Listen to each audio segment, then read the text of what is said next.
Recently I got into a Twitter spat with a white nationalist by the name of Jolly Guy Mail, which unsurprisingly quickly degraded into the usual Twitter shitstorm, and I quickly got bored with it and walked away. But it did get me thinking about the rise of nationalism throughout the world, especially ethno-based right-wing nationalism.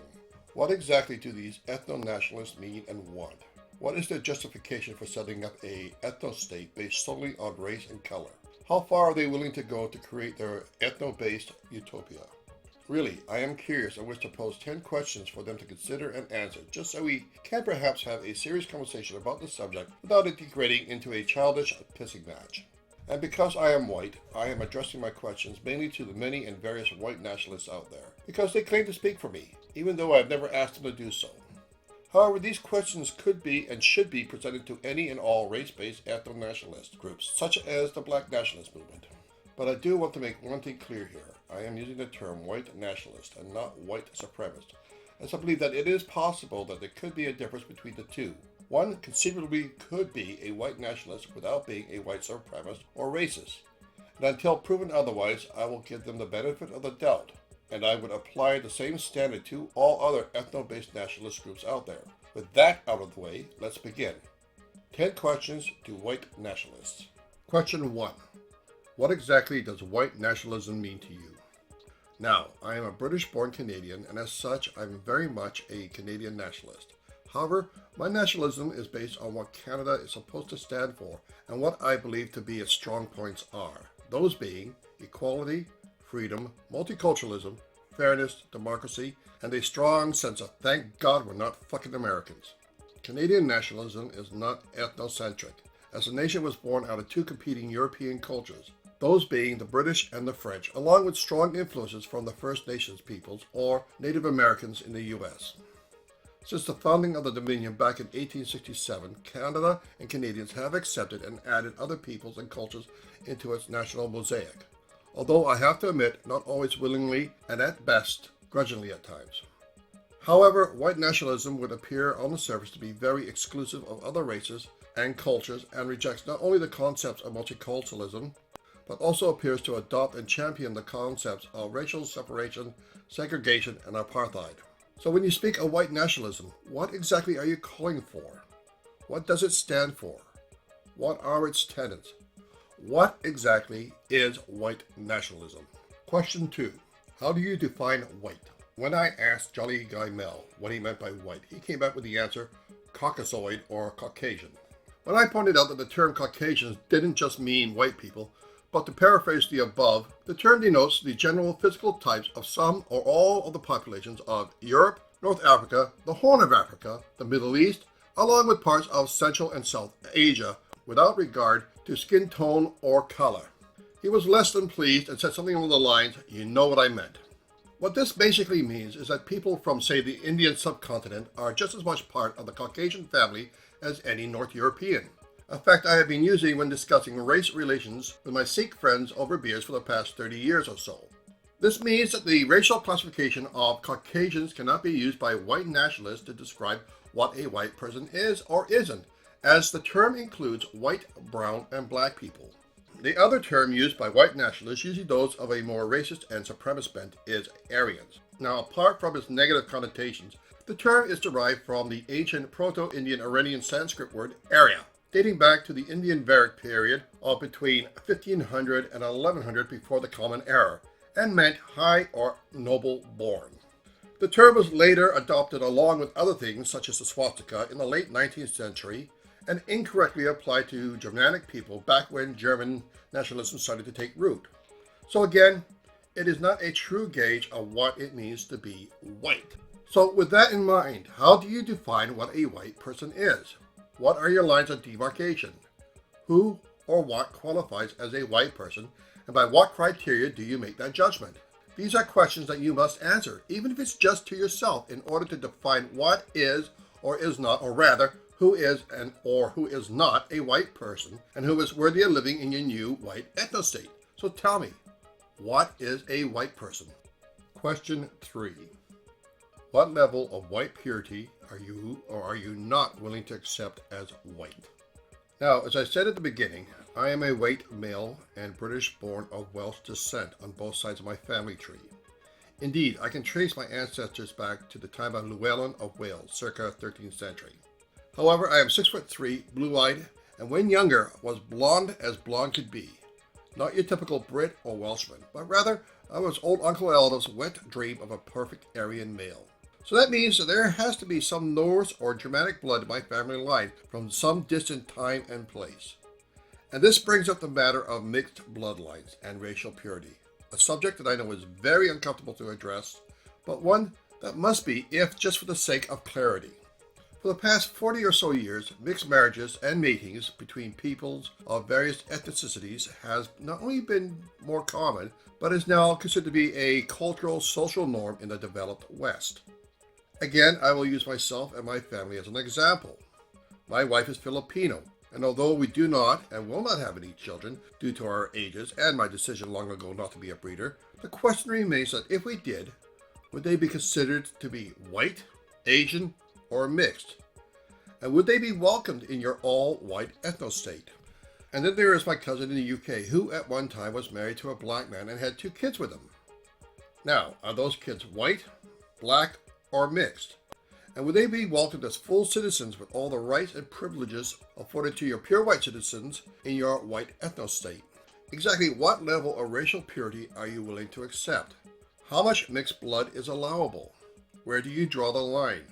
I did tweet this question to Jolly Guy Mel, but he basically blew it off with a non-answer.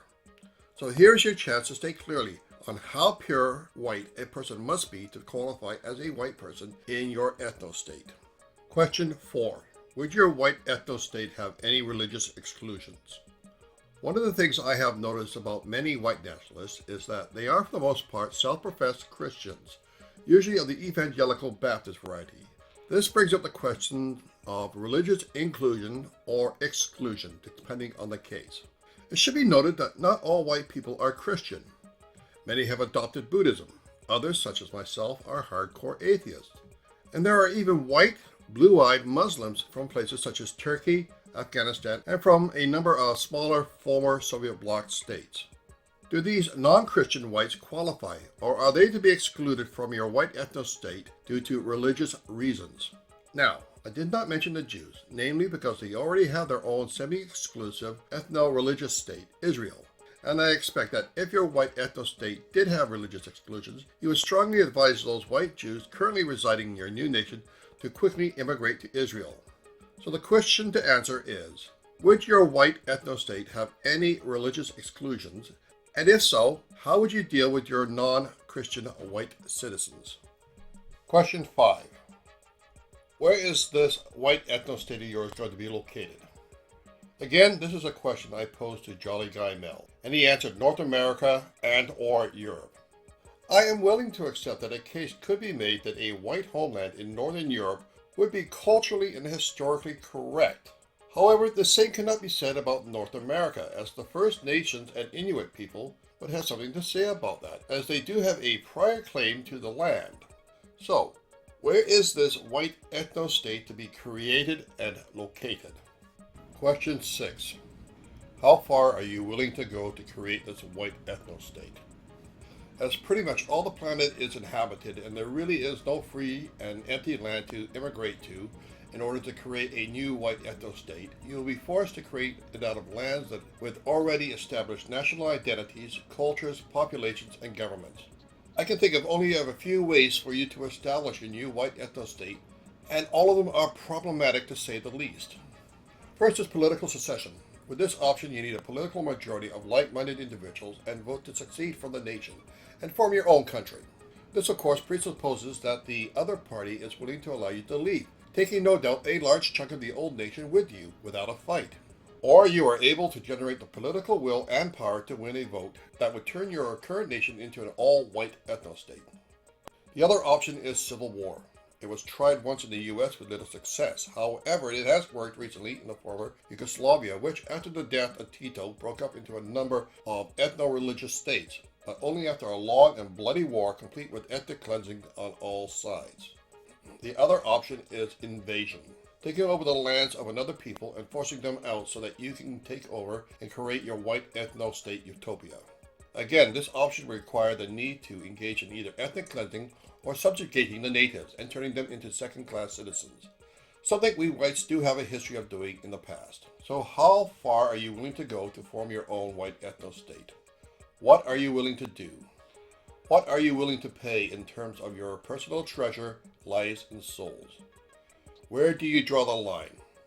Would either ethnic cleansing or even genocide be an acceptable cost to pay? Back in the 90s, the Bosnians, the Serbs, and the Croats were willing to pay that horrible price. Are you? Question 7. What do you do with those judged not white who are currently residing in the land this white ethno-state is to be created? This is a very important question that you must address before embarking upon your project of creating a all-white ethno-state, as there are very few Western nations in the world that do not have a sizable population of non-white ethnic minorities. In the U.S., Afro-Americans make up around 10% of the population, and many of them can trace their family history either as slaves or freemen in the U.S. to long before the Revolutionary War, and many of them own property and businesses in the U.S. The same holds true for the Latinos, who are now the fastest growing demographics in the U.S. Then, of course, there are the First Nations, or rather Native Americans in the U.S., who have a strong claim to the lands that make up both Canada and the U.S., and who remember all too well how eviction and relocation from their lands onto reserves went in the past. In Europe's case, due to colonialism and empire building, many modern European states also have sizable non-white populations, which have been established in those lands for centuries, and who have fought and bled for their nations in times past. So what do you do with these people? As I see it, your choices are limited. 1. Accept them as full-fledged members of your new society, thereby defeating the very purpose of creating a white ethno-state, along with running the risk of having them gain political power or rising up in rebellion at some later date. 2. Accept them as residents in the new nation, but with no economic, political, or social power, basically apartheid and second-class citizenship. 3. Buy them out, paying fair market value for their property and businesses, and encourage them to relocate to more race-friendly lands. This would be very pricey and could bankrupt your new nation before it even begins. 4. Seize their lands and property, then expel them or put them on reservations or in detention camps and isolate them. I'm sure the Native Americans could testify just how fair, just, and humane this option is. It should be noted that both Canada and the US did exactly that to the Japanese citizens not long after the Imperial Japanese bombed Pearl Harbor. 5. Forcibly expel them, also known as ethnic cleansing. And what do you do with those who refuse to leave? Final solution? Internment camps? So again, what do you do with those judged not white who are currently residing in this white ethno-state? Question 8. What system of government would this white ethno-state adopt? This is important. It is very dependent on where this new white ethno-state is created. If it is to be in, say, Northern Europe, then you best be prepared to accept a lot of socialism, as I doubt many of the citizens of those lands are going to be very willing to give up the benefits they currently enjoy in the way of universal health care, free education, and the like. Also, if it is to be a democracy or even a representative republic, who will be given the voting franchise, and what restrictions will you put in place as to who can hold what office? It is one thing to say you want an independent white ethno-state, but you do need to settle the political questions first. Otherwise, you could find yourself in an endless cycle of political crises, if not outright civil war between the various factions. So, what system of government would this white ethno-state adopt? Question 9. What is your justification for creating an ethno-state based on racial types? We have covered a lot of ground with our questions, but I'm still unclear as to why we need to set up race/color-based ethno-states, as such an endeavor will no doubt cause hardship, pain, and grief to all concerned. So what are your reasons, rationale, and justifications to tear apart your society and your nation in order to just create a new state solely based on racial backgrounds? Please, when making your arguments, include facts and data that can be checked and verified. Or if the rationale is purely emotional, then explain why you feel this way. I am not trying to trap you here. I truly wish to understand why you believe we need to segregate the various races into their own various race-based ethno-states. What is your justification for creating a white ethno-state based on racial types? Question 10. What benefits do you perceive in racial separation and the setting up of segregated ethno-states based simply on skin color and facial features? No doubt you believe the benefits, be they political, religious, economic, or personal, of creating a white ethno-state far outweighs the cost. So what are they? Also, what benefits does creating such a state have for non-whites? Anyways, those are my 10 questions for white nationalists to consider and hopefully answer. And as I said at the beginning of this video, these questions could and should be posed to any and all other race-based nationalists, be they white, black, yellow, red, or blue. I hope I get some answers to my questions, either in the form of rebuttal videos or in the comments section, which, as always, will be open and unmoderated. So feel free to call me a race traitor if you like. You won't be the first, right, Dad? Till next time, take care and take it easy. And please rate, comment, share, and subscribe. Have a good day.